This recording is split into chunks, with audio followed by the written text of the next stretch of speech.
From JBS Studios in Greater New York, this is the JBS News Update with Teisha Bader.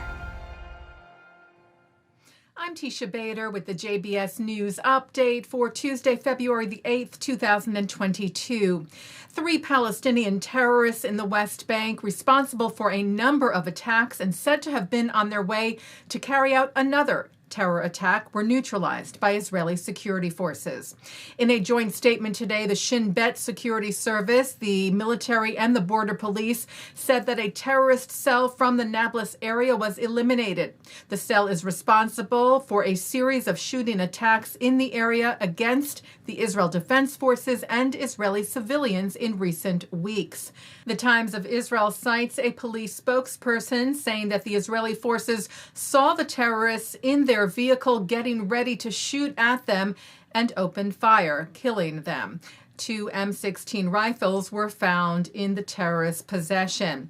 The 3 were members of Fatah's Al-Aqsa Martyrs Brigade's terror group.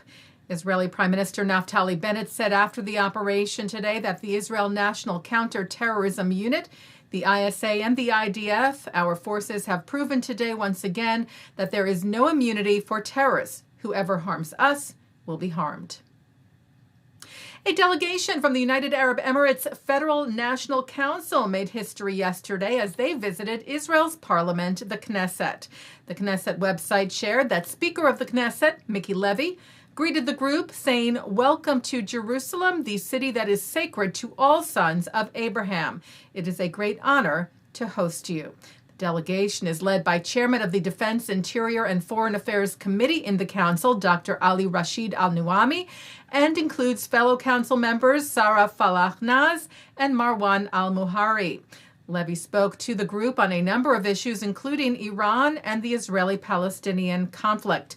The group also visited Yad Vashem, Israel's World Holocaust Remembrance Center, and then met with Israel's Foreign Minister Yair Lapid and other Israeli officials.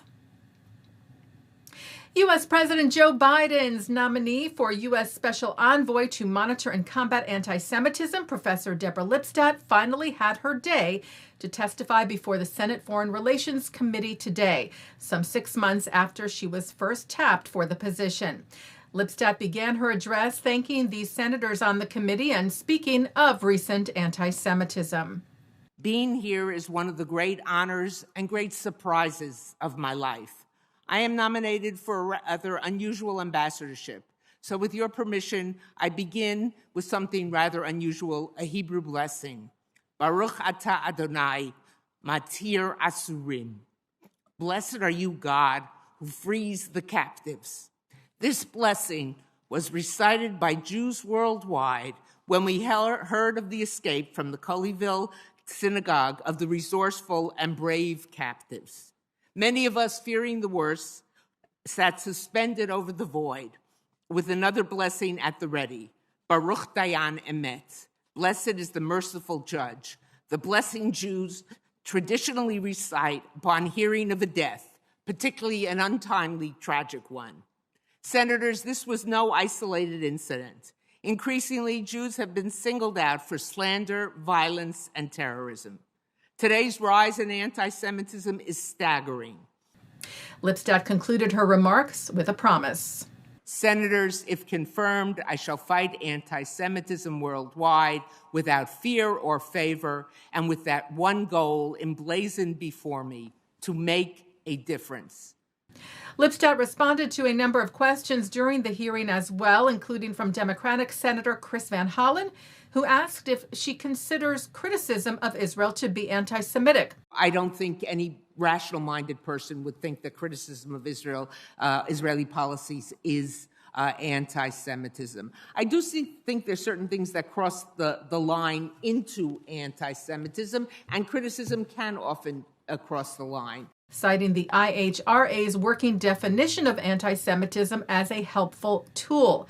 The definition cites examples of such anti-Semitic criticism being considered anti-Semitic, for example, when comparing Israel's policies to those of the Nazis. Lipstadt was also asked by Republican Senator Marco Rubio about the recent Amnesty International report accusing Israel of apartheid against the Palestinians. Lipstadt said she found the language used in the report more than ahistorical. She found it unhistorical. Lipstadt said branding Israel an apartheid state is more than historically inaccurate. I believe it is part of a larger effort to delegitimize the Jewish state. Well, nominations for the 2022 Academy Awards were announced today. Among the Jewish nominees, Steven Spielberg received 2 nominations for West Side Story for Best Picture, as he is a co-producer of the film, and Best Director. A Best Actor nomination for Andrew Garfield in Tick, Tick, Boom. Maggie Gyllenhaal received a Best Adapted Screenplay nomination for The Lost Daughter, and in the same category, Eric Roth was nominated for co-writing Dune. Israeli feature animation producer Osnat Shurer was a co-nominee for Best Animated Feature, Raya and the Last Dragon. Composer Hans Zimmer was nominated for Best Original Score for Dune, and Jay Rosenblatt was nominated for Best Documentary Short for his film When We Were Bullies. The Oscars air on March the 27th. Taking a look now at our programming for tonight on JBS. For Tuesday, February the 8th at 7 o'clock, Rabbi Ammiel Hirsch addresses Whoopi Goldberg's remarks about the Holocaust and her recent suspension from The View.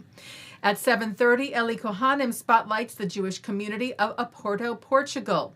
At 8, famed attorney Kenneth Feinberg discusses his book, What is Life Worth? The unprecedented effort to compensate the victims of 9/11, now seen as a Netflix film. At 9, Mark Golub sits down with Ken Spiro on L'chaim. At 10, Jonathan Tobin speaks with former Pentagon official Doug Feith. And coming up next, it's the ILTV's Insider. And that's the JBS News Update for Tuesday, February the 8th, 2022. I'm Teisha Bader. Stay healthy, stay well.